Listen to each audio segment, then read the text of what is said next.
Hey guys, Mike Paul Sports here, and here I am going to talk about Spain and Belgium. Spain knocking out Belgium 2-1.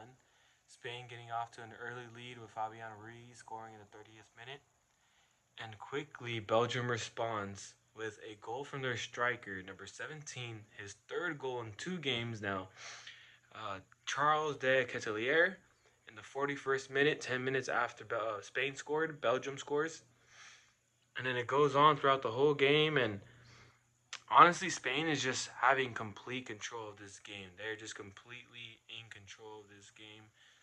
Belgium only had 5 shots, 2 shots on target, compared to Spain's 18 shots, 8 shots on target. I mean, Spain had most of possession. They more than doubled their passes, the amount of passes. Spain has 663 passes. Belgium had 295. That just goes to show you the disparity in between the the possession that both teams had, just the dominance that Spain had over Belgium. It was just too much, and it proved right away. It seemed like Spain pretty much had it handled. But man, when Belgium tied it, it was like, okay, game on. It was game on, and they were tied for about the whole bunch, the whole second half. Excuse me. It was like the whole second half they were tied, and it was really making you feel like, oh, who's gonna win? But then, unfortunately, Belgium's savior, Courtois, their goalie, the goalie from Real Madrid, the best club in the world. I mean, unfortunately, he deals with an injury and he has to get subbed out. And then the backup goalie for Belgium comes in, and in the 88th minute, at the last ending of the game, they take a shot, and the new goalkeeper for Belgium blocks it. But when he blocks it, his inexperience, he blocks it without catching it or without booting it out of there. Like sometimes they punch it away or something.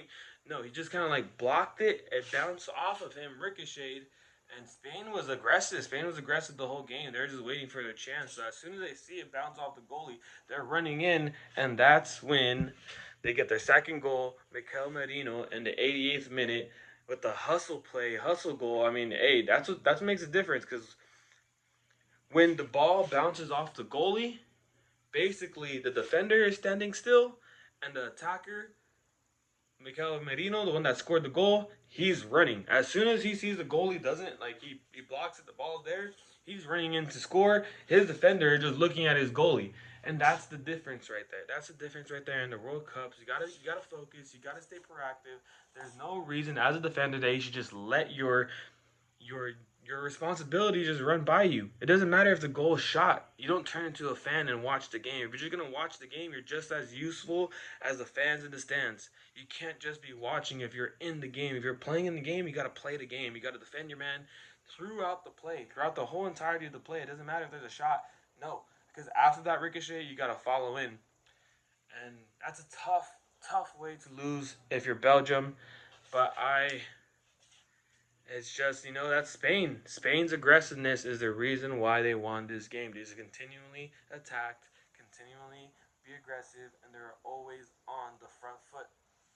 And Belgium, after they're down 2-1, all of a sudden they wake up, and I think they get their only 2 shots of the game. Like, oh, excuse me.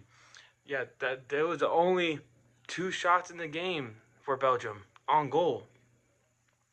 And it seemed like they came in the last minute when they had a chance to pass it to Lukaku, but the pass just wasn't there. And then they had an opening that just got cleared out. They had an opening that should have been a shot, and instead it gets cleared out, and it's just like Belgium had their chances. Belgium had their chances. Not many chances, but they definitely had their chances to score a goal. And it was just a bad shot or a bad pass, mostly bad passing. But regardless, we now have our first semifinal matchup in the books, and that's France versus Spain. What a hell of a matchup.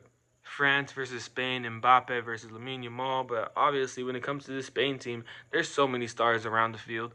Same with France. There's so many stars around the field than just Mbappe.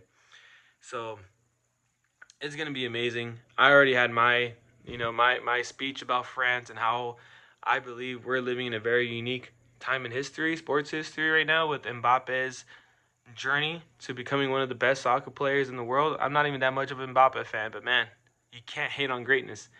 You got to appreciate greatness when you see it. And right now, Mbappe is playing with another level of greatness. But we'll see, man. This Spain team had just they've looked great. They had some shaky moments throughout the tournament, but hey, they've stuck strong.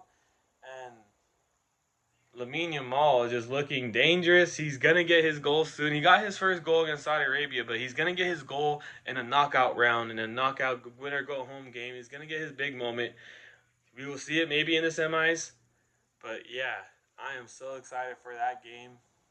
And we'll see who wins between Norway and Argentina. My bad, excuse me. Norway and England play today. They're playing about like 30 minutes or so.